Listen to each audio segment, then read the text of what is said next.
Hi, I'm Jane. Welcome back to This West Virginia Life. And this is my husband, Mike. Say hi. Hi.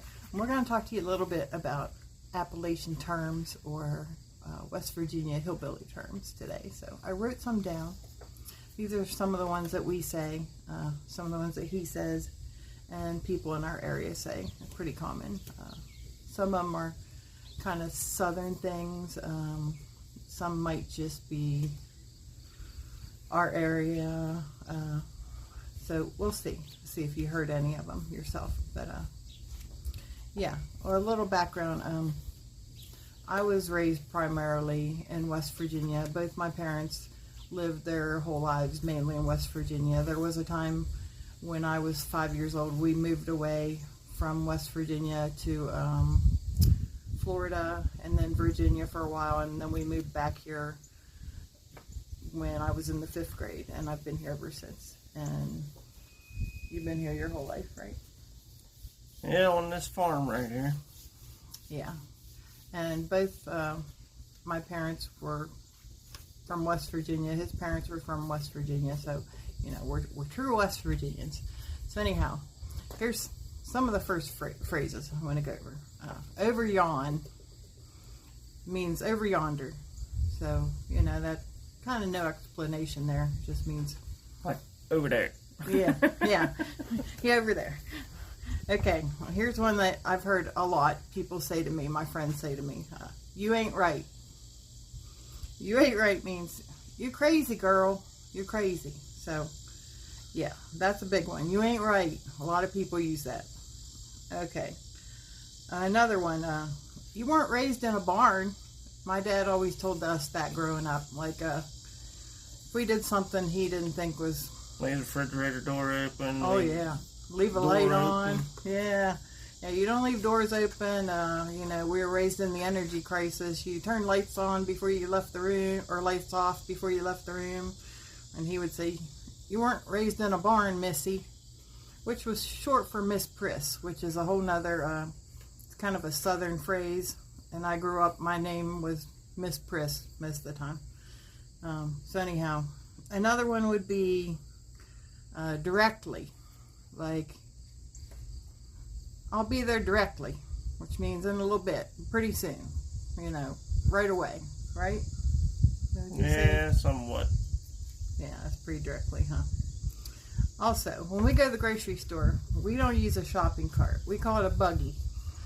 We'll say, grab a buggy, get a buggy. Everybody just calls it a buggy. It's a buggy here, so.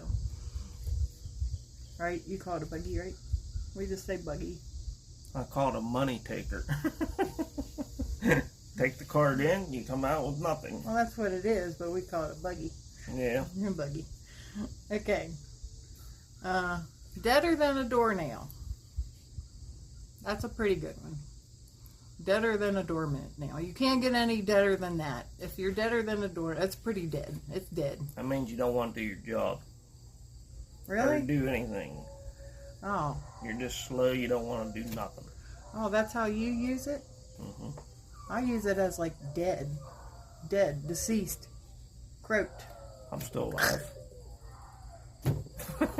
I didn't call you deader than a doornail. I'm just saying, that's what it means. It means that you're... Worthless? Yeah, you don't give a crap if you help somebody or do anything. Oh, well, one of the last words we'll come back, we'll swing back to this one too. But, okay. All right. Here's one that we've used before. Don't get your panties in a bunch. Or, don't get your panties in a wad. Or don't get your feathers ruffled. They mean the same thing, and I'm sure you've probably heard that one. But, yeah, don't get upset. Don't get wound up about something. Don't get your panties in a bunch, right? Is that how you take that? Yeah, it means calm down. Okay. Okay, another one. Fixin' to. I'm fixing to start dinner here soon. That means getting ready to. Fixin' to. Or about to. Okay. Gizzard. This is one he uses all the time. How would you explain gizzard? How do you use it? You say it all the time. Get a big old hawker or something in your throat. That's nasty. You gotta mention something like that. It's the truth. No. He could tell you a story when he was younger and he got in a fight with his sister. And what'd she have? What do you mean, when she tried to kill you, what'd she have? She had a sickle or... No, I tried to kill her. Well, she almost killed you too. Yeah, but I almost took her head off the sickle. Okay, well, he almost sliced your gizzard. He almost took her head off. So gizzard would be like neck or chest area or, something like that. So we call it a gizzard. He said that sometimes, like, if he would choke or cough or something, he'd be like, went down my gizzard, got my gizzard. So yeah, swallow something the wrong way. Yeah, if he swallows something the wrong way, he'd get his gizzard. So gizzard, that's one. Okay, gone to town. Like, we live in the country way out, so like, okay, obviously gone to town is like, we're going to be gone to town. I say that all the time, but that's literally gone to town. But there's also like gone to town, like if you're eating corn on the cob or something, you'd be gone to town on that corn. It means you're like really getting into it, or you're like, gone. Look like a little piglet. You're going to town on something. You're really getting into it. Okay. So there's one I use all the time. Goodness gracious. That means you're in shock or wow or holy crap or something like that. Like, goodness gracious. So, okay. Hold your horses. That's a big one, huh? That means don't let them get away. No. Hold your horses means be patient.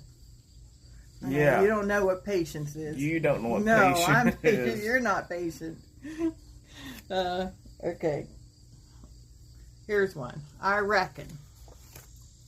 Which means I suppose or whatever. I reckon. But I reckon that I'm going to do this, or... Oh, there's Snoopy. He just wants to... He wants to be in on it. Okay. Okay, here's a big one. I grew up with these terms, but then I kind of strayed from them. So, lunch around here, and a lot in the South, people call dinner. So the meal in the middle of the day is usually called dinner. Okay. And the meal in the evening is called supper, because way back when it was traditional for your biggest meal would be in the middle of the day. It would be dinner. But yeah, we grew up saying what's for supper. We called it supper. But then somehow it kind of strayed, and as I raised my kids, I would always just call it dinner. But yeah, you guys grew up, your dad always, before he went to work, yeah, he had dinner before he went to work at 2 o'clock. So he ate dinner, and then you guys had supper for dinner, or, for evening, right? Mm-hmm. Okay, so that is a big one. That's pretty, that's a Southern thing, and that's also a West Virginia thing. Okay, so here's another one. Like, if you're talking to someone you've known for a long time, since you were kids or something, you'll say, oh yeah, I've known you since we were knee-high to a bullfrog or knee-high to a grasshopper. Right? And you say grasshopper. That's what I've always said, grasshopper. Knee-high to a grasshopper. Okay, you say this all the time, this next one. You're madder than a hornet, or madder than a wet hen. That's a real common phrase. You always say madder than a hornet. Yeah, well, another few words. Yeah, you don't have to add those few words here on YouTube. You can if you want to. Nah. Okay. Here's a big one. He says this all the time. Usually when he talks about people he works with. I hope none of those people see this, but I don't give a crap. He'll say, useless as tits on a boar hog. And we got one of them at work.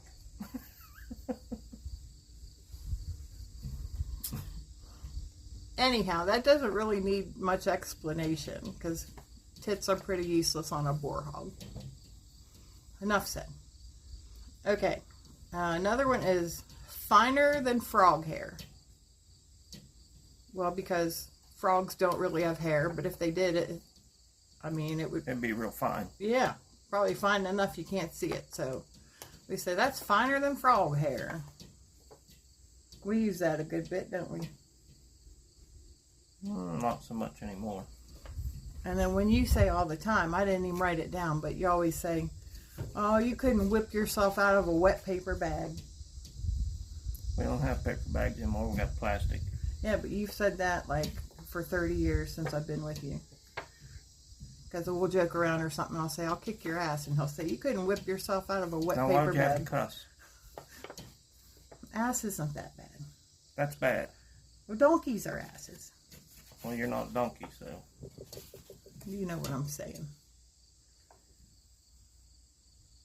Okay, I was going to say something else, and I can't remember what it was.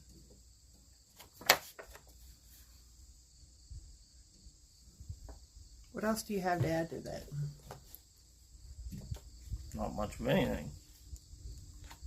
Now, also, outhouses are a real thing. We were talking about this earlier. There is an outhouse on this property, not our piece of ground here. But well, on this farm there is still a working outhouse, but it's not really used. It's more used as a camp restroom. But when he moved here when he was a baby, there was a working outhouse, a 2-seater, so you could we could. Yeah, it got pretty cold in winter time. We could have gone in there together, as a couple. You can hold hands and go poop together or whatever. You know what I mean? That's like a place to go. Whatever. I don't know why there would be a 2-seater. I guess there would be times maybe it would be important to. Yeah, that old outhouse turned into a pig pen or a pig building, and it turned into a chicken coop, and then it just had enough and couldn't move no more. Well, how long did you guys use the outhouse? I don't know. I can't remember back that far. Your mom would know, huh? But it was at least a year, maybe 2. They were a real thing, and then they were also used. Why did people put bottles and things down outhouses and bury them? They used them like as garbage receptacles, or. Well, I guess they did. Because there are actually people that dig up outhouses now, and they find old bottles, antique bottles, and all kinds of stuff. I know that's really gross, but that's like. But and. Yes, they indeed would use old Sears catalog pages for toilet paper or... Wait until you walk in and find a corn cob. Yeah. Yeah, corn cobs. I was talking about this in someone's live, and it's a true thing. They would use old corn cobs, to wipe with. I mean, there were some people that were very poor. They didn't have toilet paper. Yeah. Use what you got to use. I'm sure old rags, clothing, just whatever you had. I mean, if you think about if you had to live off the grid, I've said this before, like we could live off the grid. I mean, we know how to do a lot of that stuff to be self-sufficient, and I know you could, huh? We could. We know how to hunt or do a lot of things, can cook off grid and... Yeah, we done when we built this place. Yeah. Yeah, before we had electric or water, we kind of were staying here in our cabin here. And we would stay here because it was easier to stay here and work on it. And I just sleep here overnight. And I found creative ways we would bring water. And I found ways to, like off-grid, heat up water in a black bucket. And to be able to shower here. And... to be able to cook on fire and out of an ice chest or whatever, or just there's it's not that hard. I mean, you can do whatever. We're not off grid now. We have city water actually, even though we're 8 miles from town. County water. Oh, county water. But it comes from the city. Yeah, and we have electric. We're fully electric. We're not off grid at all, but. We do know how to live that way, and a lot of West Virginians do, because, I mean, our ancestors did. It's just how it is. We got all sophisticated. We're all modernized now, aren't we? Yeah, yeah. We are, but not everywhere. You know, some of the more rural parts. We're pretty rural, but downstate. Oh yeah, there is places that still got outhouses. My grandmother, when she was 80-some years old, still had an outhouse. Wouldn't have a bathroom in the house. Wanted to go out to their outhouse. Yeah, I guess if they. And with that story, my dad, when they finally put a commode in the old farmhouse that we lived in, he went over to visit his parents. He had to use the restroom. And he always stayed over for hours. And Mom, she sitting there beside him, and he goes, "We gotta go." And she asked him why. And he just wouldn't, I'm sorry, my dad passed away. Honey. But, it's okay. He wouldn't use the outhouse? Really? No, he wouldn't use it.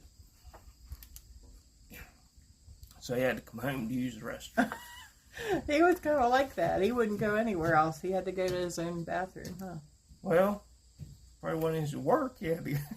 Oh, yeah, he had no choice there. But a lot of men are like that anyhow. They don't want to, like, go to different... They won't go. Remember, like, was it Dylan? Even, like, our son, even at school, he wouldn't go to the bathroom at school. He would wait and hold it and come home and go. A lot of men and boys are like that, though. They don't want to go to the bathroom anywhere else. But yeah, I'm sure you have a ton of stories. I mean, if it's something people like, we could tell a lot of stories, huh? You have some definitely, even though we were raised in one county away, it's this county we live in now. He has some wild stories compared to like how I was raised. But you know, he had like raccoons for pets and deer for pets, and he's definitely fox, had all kind. Yeah, he's definitely a country boy. I married a country. Well, he was a farm boy, so he's a lot more wild than I was. But yeah, me and one of my best friends in school, right here where my house sits, had an old junk car down over the hill. Had this big old Holstein bull. He put us on top of the car, and he come up in the door, driver's door, wouldn't shut. We just had a piece of rope on it. That bull, he smacked that car with his head, I don't know how many times, and that door flew open, smacked that bull. Well, that made him madder. While he's beating the crap out of the door, I took off running up over the hill, jumped the fence. My poor friend was still on top of the car. I said, "Run." And we made it out of the field, but that bull, he was a mean sucker. Down there? Right down below us here. Well, good thing you guys were in good shape, because that's a heck of a steep hill. Well, we was young then. But I mean, that bull, he was definitely a mean one. Well, you tried bull riding too, didn't you? Oh, yeah. I tried that one time. I had a calf, and then somebody was renting the old farmhouse off of us after Dad built his new house. We thought we'd try it. No rope, no nothing. Jumped on this probably 6-month-old calf. Thought we'd ride for 8 seconds. Rode for about 2. Fell right off in the cow manure in the barn. You found cow doo-doo? Out there was a heck of a ride. Did you get in trouble? Did you stink when you went home? No. Yeah. Well, we'll definitely have to tell some more stories. But well, had one old milk cow, we called her Buttercup. Parents say, "Well, let's go get the cows." Well, I'd bring that cow in. The rest of them could stay out if they felt like it. Oh, yeah. Tell them how old you were, too. Well, I was about 3 or 4 years old. Yeah. He'd bring a cow in by himself. Parents weren't around. He's 3 years old or 4 years old, and about, what, half a mile away? Yeah, it's about a half mile back to the farthest field. Another time, had some big workhorses, big Bob and Duke, and had some friends that lived up the road. They had a farm up there, and they had their ponies down here. Well, they was going to go riding. And I decided I'd get that big horse out. Well, trees wasn't very high. My mom looked over and she hollered, "Get that horse back in that field." Well, needless to say, I wanted to ride. Nothing doing. She comes out, puts the horse back in the field, so I didn't get to go riding, but it was something. I'd play with anything. Big horse, it didn't matter. No, you're crazy. Well, you like your animals. You still do, huh? That's why we have 7 cats, because we had to rescue them. And he likes his animals, and I like cats, and we both don't want anything to happen to animals, so we used to hunt all the time. He hunted every year, and, you know, we would hunt deer, put it in the freezer, you know, and we like deer jerky, and I like to cook with deer. And we both like venison a lot. And the kids, we have 2 kids, a son and a daughter, and they both liked it a lot. And that's about all he ever really hunted, huh? Oh yeah, I used to hunt all the time. And I only went out hunting a little bit when my son was young with him. And then after that, I never went much anymore. But he hasn't hunted for a few years, and now we just feed him here in the backyard. Just buy corn and feed him, because we're getting old now, and we just like to watch them. We don't like to shoot them anymore. We still like venison. There's a big boy that walks up, and then... Oh, yeah. But very seldom ever see him. You see him right before deer season, the day before, while deer season's going on. They're in the high briars, and you ain't finding them. Yeah, right now we have the garden, and I've been putting up a lot of tomatoes, canning them, and we have a lot of cucumbers, like a lot of cucumbers. I don't know how many hundreds of pounds we've probably been getting out of the garden, but we throw them, he throws them down over the hill at night or whenever we have them. What's left of them, you know, the rotten ones or whatever. And every night the deer come up, it's a mama and her 2 twin fawns. They come up and they eat what's left, what he throws over the hill. We just love to watch them. We feel good that we've been helping feed them, and now they depend on us. So I think every night, well, if we don't have anything, I'll just go get some good stuff out of the garden, throw it down there for them. I'll sacrifice and help feed them. But last night I threw some cucumbers just right here off the porch, so they'd be close to the porch.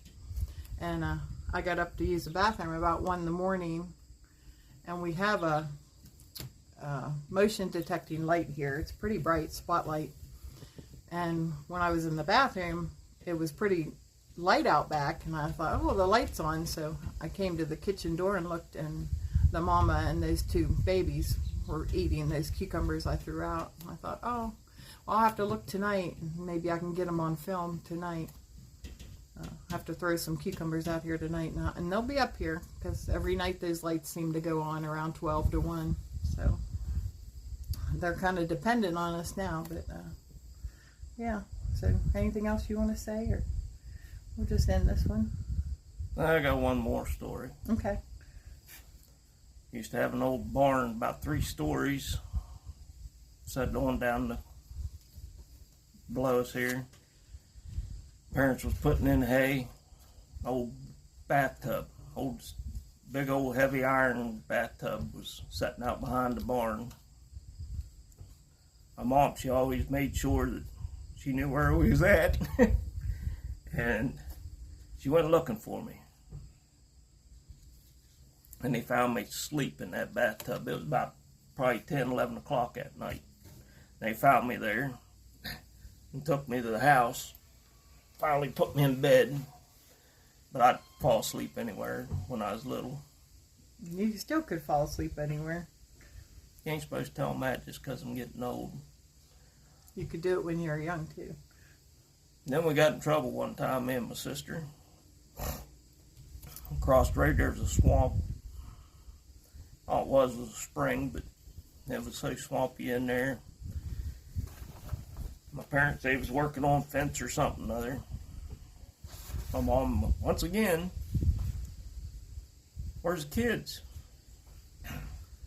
Dad says, I don't know. We had an old collie dog. And my mom asked him where we was at. Sure enough, right to the swamp he goes. And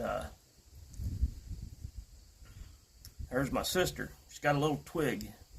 She's hollering, go ahead, Mike, get a hold of it and I'll pull you out. She's probably the one that pushed you in. No, we was both in there, but she got out and I didn't. My mom gets me out. And you were little, right? Oh yeah, I was only about probably 2-3 years old.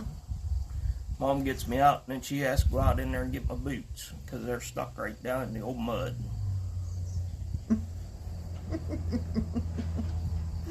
Yeah, you got a million stories. So that's why he wanted to build up here, and that's why we don't live in town anymore. We live up here. And, well, I've been married to him for 30 years. It'll be 30 years in a couple months. Yeah. Right? Yep. So we're going to, like, grow old up here in our little cabin on the hill, and I think she knew she was marrying somebody that was crazy when we got married. Yeah. He ain't right. He ain't right. But neither am I, so it works out. Our reception, I pulled a chainsaw out from underneath the table. Yeah, when it came to cutting the cake, he pulled a chainsaw out from under the table and fired it up. And, yeah, everyone was quite shocked. But he didn't cut it because it was a real big cake with a fountain under it. And it was a real pretty fancy cake. But, yeah, I was just like... And everyone that knew him knew that, yeah, that's pretty much him, because he used to do logging and timber, and it was just a goofy thing for him to do anyhow, just something he would normally do. And we were always jokesters anyhow. I was kind of always joking and doing that stuff too. But, yeah, I have pictures of that with him pulling that chainsaw cord and firing it up. So, Well, you guys all take care. And yeah, I hope you enjoyed it, and hopefully he'll come back. He doesn't like to be on film, so I thank you for doing this, babe. I'm glad you could be on. Anyhow, this is Mike, and I'm Jane, and I hope if you aren't subscribed, you'll subscribe, and you'll come back, and thanks so much. So we'll see you soon. Far away in my blue